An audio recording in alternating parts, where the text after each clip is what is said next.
I've definitely gotten the feeling that nihilism is probably the biggest buzzword in the philosophical realm, given that it's probably one of the most ridiculed and simultaneously defended isms.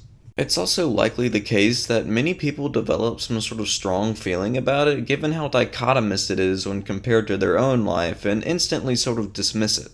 Though for this video, I'm not really all that interested in defending or supporting the nihilistic ideology.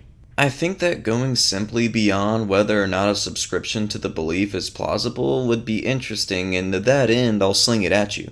Oh yeah, but not before I do my little thing before the meat of the video. My obviously not real name is Wet Spork, and I'm here to remind everyone that I stay painstakingly true to my namesake, and no, not the wet or utensil part, but the rambling part. I think for a question wholly unrelated to the topic, I asked to hear, or rather read from a comment, what do you guys think of this? Do you think you could get along with an identical version of you? I feel like I pronounced that question really weirdly, but now that I'm done with it, we can actually slice into the meat I was talking about. Let's simply assume, upon making the right assumptions, that the philosophical idea of nihilism is true. Because there's no eternal or innate source from which anything dictates your purpose for you, in the grand scheme of things, your life and everything else has no real meaning beyond the illusion you place in it. Now that you can easily rationalize that your life is pointless and devoid of meaning, I ask you the main point of this video. Can you, as a nihilist, truly live life believing at the utmost part of your soul that your life is meaningless and not worth living, and also live life as if that is true? Now allow me to better clarify what I mean when I ask this. It's incredibly easy to rationalize and even to some extent believe in something. The hardest part about this sort of interaction is taking the final step, acting in life as if the thing you have rationalized to be true is wholly true.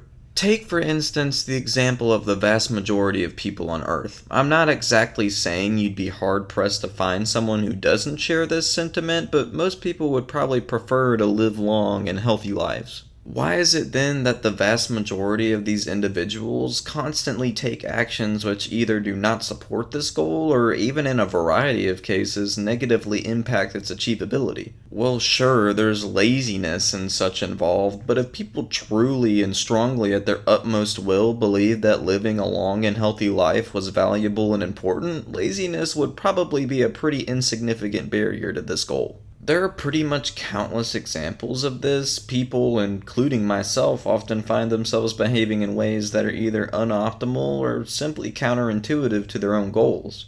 I mean, being a nihilist doesn't have to necessarily adhere to the stereotype after all. Simply making the logical conclusion that you have no value provides no logical reason why you shouldn't be able to believe in the illusion that you do. Plenty of practical nihilists live life like any other person does, though I guess they sort of dodge our original question because yes, they rationalize their own pointlessness, but they don't exactly fully embody the target of our question. Although they are no less of a nihilist, they conduct actions and do things for themselves which may not have any cosmic meaning, but have some sort of meaning to themselves. So then, what kind of person do you have to be to fit our classification of being wholly actualized in the belief of their own lack of value and meaning in everything? Well, I guess they're certainly closer to the stereotype that people might imagine when they try to envision a nihilist, but the difference is pretty fundamental. I feel like the stereotypical nihilist is definitely flowing to some tune like all black, emo cut, heavily medicated, buzzkill in any social event, and dedicated towards reminding everyone that life is pointless, maybe even throwing out the phrase I don't care quite frequently. I mean, yeah, a person wholly encompassing nihilism certainly wouldn't care about much of anything, but the reality is that the stereotype I just described does care. They care enough to let people know they don't care or that life is pointless. They care enough to adopt a style they believe is valuable through how it pertains to their ideal lifestyle. So then what about those who commit suicide? If there's any group of people on Earth most similar to our ideal nihilist who so deeply inside and out is convinced of the root cause of nihilism, it would be the individual who recognizes this truth so deeply they forsake the thing of which most people consider the most valuable. Now, while I will say that having the ability to forsake your own life is, while obviously unfortunate, an impressive feat given how difficult the rest of the population would find it to be, and myself, even this really doesn't match up to the ideal nihilist for our question. To commit suicide means that you deliberately made the decision that you would be better off not living. But this isn't proof that someone doesn't care. They simply care about their own state and have decided the best way to improve it was to eradicate it entirely. This exact example actually reminds me of a particular story called The Floating Opera by John Barth, in which the main character, Todd Andrews, comes to the conclusion that nothing matters and becomes obsessed with the desire to commit suicide. He rigs the boat to explode, fittingly called The Floating Opera, with himself, possibly his daughter, and many others on board, expectant of the coming explosion, but at peace as none of these deaths will really mean anything. However, the bomb ends up not going off, and he comes to the conclusion that just as there's no meaning in life, there's no real meaning in dying either.